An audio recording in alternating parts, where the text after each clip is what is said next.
అంటే మా చిన్నతనంలో రాజ్ కోటి అని ఇట్లా స్క్రీన్ పైన థియేటర్లో పడగానే ఆ పేరు ఒకటే అనుకునేవాళ్ళు, మాకు తెలియదు అప్పుడు.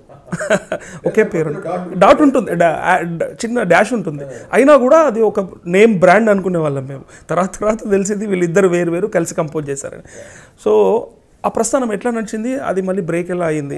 కాంట్రవర్సీ అయితే అక్కర్లేదు నాకు, జస్ట్ దాంట్లో కాంట్రవర్సీ ఏముంది? ఇప్పుడు విడిపోతే కాంట్రవర్సీ జనరల్గా.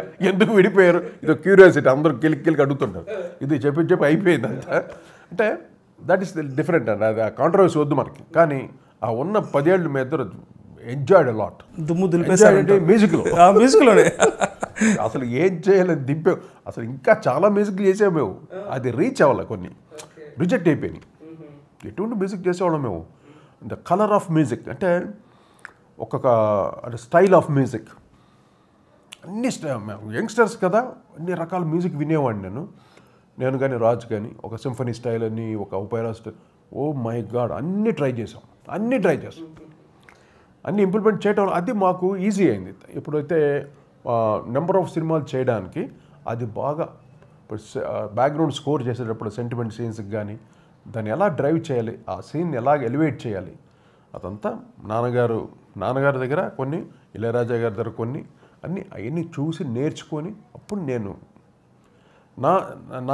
నా దీంట్లో నా స్టైల్లో ఆ మ్యూజిక్ని ఇంప్లిమెంట్. నేను ఎక్కువ బేస్ వాడతాను, డీప్ బేస్ నాకు చాలా ఇష్టం, రౌండ్ బేస్. థియేటర్లో అది ఒకగానే అక్కడ అరెస్ట్ అయిపోద్ది అందరికి. సీన్ వచ్చేసరికి ఆ బేస్తో పాటు high notes, brass section, trumpets అని, ఈ టాప్ ఫ్లూట్స్ అని ఇలా వాడేవాడిని, డిఫరెంట్ కలర్. ఆ బేస్ నోట్ నాకు అది బాగా నాకు అడ్వాంటేజ్ అయింది. స్టైల్ కూడా వస్తుంది, తెలియని స్టైల్ దాంట్లో. అట్లా మీకంటూ ఒక స్టైల్ క్రియేట్ చేసుకున్నట్టుగానే డిఫరెంట్ డైరెక్టర్స్, మిగిలిన హరీష్ జయరాజ్ కావచ్చు, తమన్ కావచ్చు, ఎవరైనా, దేవిశ్రీ ప్రసాద్ గారు, ఎవరి స్టైల్ని వాళ్ళు చూస్ చేసుకుంటారు కదా. మీకు అనిపిస్తుంటుందా ఇతనేంటి మొనాటని ఆ టైప్గా వెళ్తున్నాడు అని అనిపిస్తుంటుందా? మీకు తెలుసు కాబట్టి subject. Some times as a music డైరెక్టర్గా ఏంటి కొంచెం మొనాటని ఒకటే స్టైల్ అన్నట్టు అనిపిస్తుంటుంది. కామన్ పబ్లిక్ ఈజీగా గుర్తుపట్టేస్తారు కదా. చాలా ముద్దులు లేపారు అందరూ. ఎక్కడ చిన్న ఇన్స్పిరేషన్ తీసుకున్నా కూడా కాపీ కొట్టి సబ్జెక్ట్ అయిపోయింది. ఇన్స్పిరేషన్ తీసుకున్నాను నేను చాలా పాట ఇన్స్పిరేషన్, ఎవరు తెలియదు, అది తెలియకుండా కొట్టాము అనమాట.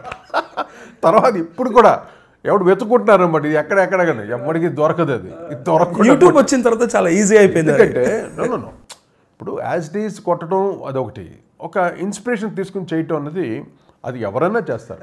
సినిమా స్టోరీ కూడా అలాగే వస్తుంది కదా. బాహుబలి వచ్చిందంటే బాహుబలి ఒకటే కదా, అంతకుముందు ఏదో ఉండుంటేనే అలా చాలా సినిమాలు ఉన్నాయి, దానికి రెఫరెన్స్ చాలా సినిమాలు. మనం దాన్ని ఇక్కడ ఏంటి సక్సెస్ అంతే.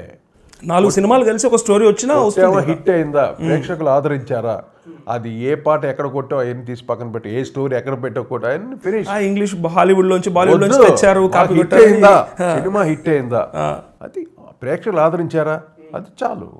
ఇంకా మళ్ళీ దాని గురించి కాంట్రవర్సీ మాట్లాడడానికి దీనికి ఒక కొంతమంది ఉంటారు కదా, న్యాచురల్. అంతేగాని ఎక్కడికి ప్రతి ఒక్కరు ఒక ఇన్స్పిరేషన్ లేకుండా ఎవడేం చేయలేడు. క్రియేటివ్లో ఎక్కడన్నా వస్తుంది కొత్తగా, అంటే పిచ్చిగా చేయొచ్చు కొత్తగా. అంటే ఇది ఈ ప్లేట్లు స్పూన్లతో పగలగొట్టి దాంతో టింగ్ ఇలా గీసి అది పిచ్చి వేరుగా ఉంటుంది అంతే తప్ప అది దాని ఏమంటారు సాడిజము, అది సాడిస్ట్ మ్యూజిక్లా అయిపోద్ది. మ్యూజిక్కి ఒక పద్ధతి ఉంది, దాంతో అలాగా ఎవరికి చూస్తున్నది. ఒక చిన్న ఈ కలర్ ఆఫ్ మ్యూజిక్ చాలా బాగుంది, ఈ సింఫనీ కలర్, ఈ అరేంజ్మెంట్స్ చాలా బాగుంది, వైలెన్స్ తోటి ఈ మూమెంట్ చాలా బాగుంది. అటువంటి దాన్ని ఇన్స్పిరేషన్ తీసుకొని చేసి దాంట్లో మనం ఏదైనా యాడ్ చేసి కొంచెం ఎలివేట్ చేసి వేరే కొత్త కలర్ ఇవ్వచ్చు. అలాగే మేము చాలా చేసాం.